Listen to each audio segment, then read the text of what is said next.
2 days ago, under the direction and direct orders of President Donald J. Trump, the Department of War launched Operation Epic Fury, the most lethal, most complex, and most precise aerial operation in history. For 47 long years, the expansionist and Islamist regime in Tehran has waged a savage, one-sided war against America.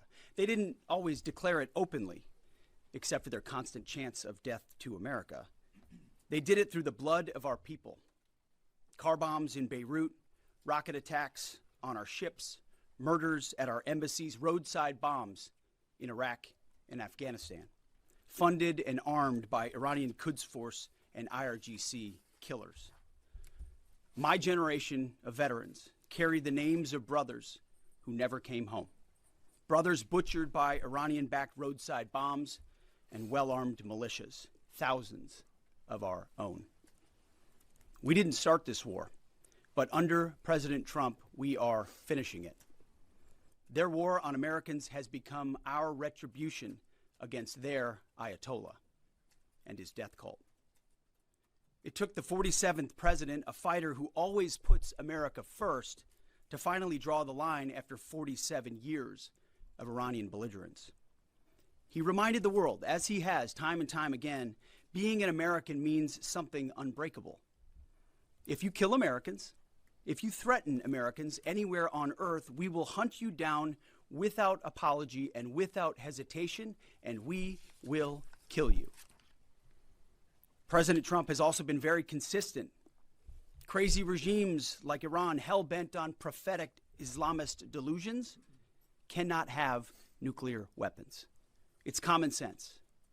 Many have said it, but it takes guts to actually enforce it, and our president has guts. Iran's stubborn and self-evident nuclear pursuits, their targeting of global shipping lanes, and their swelling arsenal of ballistic missiles and killer drones are no longer tolerable risks. Iran was building powerful missiles and drones to create a conventional shield for their nuclear blackmail ambitions. Let me say that again. A conventional shield for their nuclear blackmail ambitions. Our bases, our people, our allies, all in their crosshairs. Iran had a conventional gun to our head as they tried to lie their way to a nuclear bomb.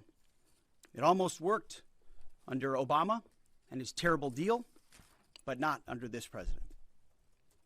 Turns out the regime who chanted death to America and death to Israel was gifted death from America and death from Israel. This is not a so-called regime change war, but the regime sure did change, and the world is better off for it.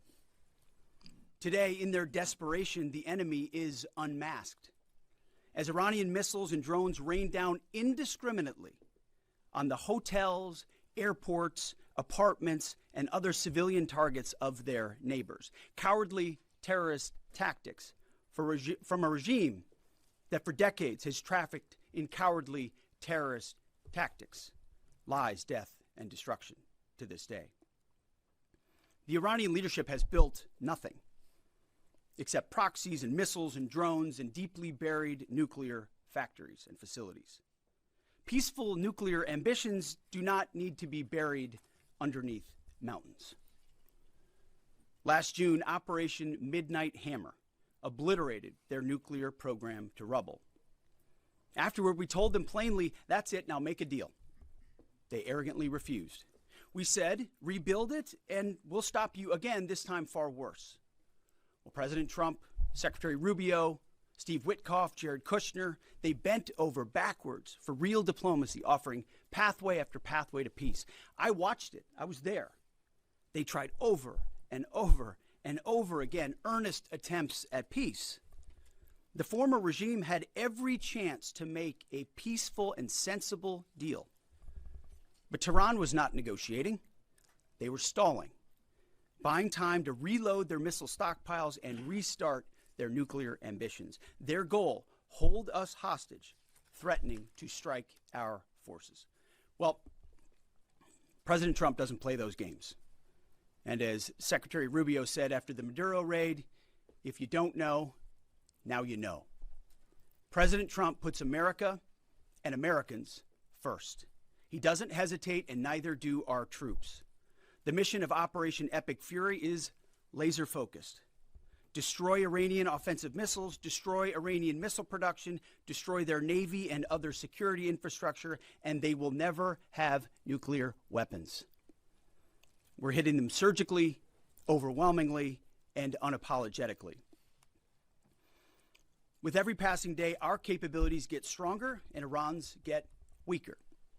We set the terms of this war, from start to finish. Our ambitions are not utopian. They are realistic, scoped to our interests and the defense of our people and our allies. Speaking of people, we hope the Iranian people take advantage of this incredible opportunity. President Trump has been clear, now is your time. To Iranian security forces, choose wisely. President Trump has also been clear about your fate in either direction. To the media outlets and political left screaming endless wars, stop. This is not Iraq. This is not endless. I was there for both. Our generation knows better, and so does this president. He called the last 20 years of nation-building wars dumb, and he's right. This is the opposite. This operation is a clear, devastating, decisive mission. Destroy the missile threat, destroy the Navy, no nukes. Israel has clear missions as well, for which we are grateful. Capable partners, as we've said since the beginning, capable partners are good partners. Unlike so many of our traditional allies who wring their hands and clutch their pearls, hemming and hawing about the use of force. America, regardless of what so-called international institutions say, is unleashing the most lethal and precise air power campaign in history. B-2s, fighters, drones, missiles, and of course, classified effects. All on our terms, with maximum authorities. No stupid rules of engagement, no nation-building quagmire, no democracy-building exercise, no politically correct wars. We fight to win, and we don't waste time or lives. As the president warned, an effort of this scope will include casualties. War is hell, and always will be.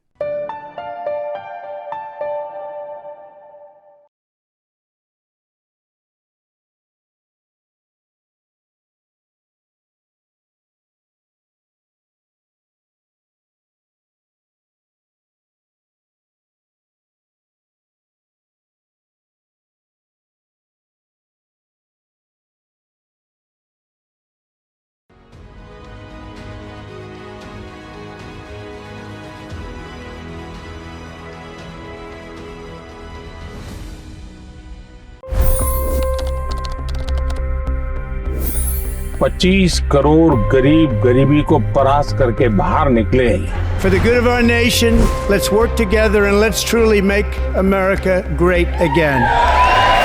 The fastest news breaks. Requested PM saying that look, you will have to speak to Putin and to Zelensky. The biggest news makers. The relationship with India is probably the most important bilateral relationship the U.S. will have for the rest of this century. The capital delivered quite an election result today. Expert analysis. The million-dollar question today is how to stop this dance of death. Ground reports. I'm standing at the crossroad of the Kumbh Mela. Behind me are more than 100 entry guards. Long-form interviews. Exclusionary politics is reflected in Manipur case as well. You don't bother because this is a small state. Deep dive into burning issues. It's often said DRC could be the richest country in the whole world. It's because of what sits underneath. Why exactly did the US topple the Sheikh Hasina government? HD videos. We don't just break news, we break it down.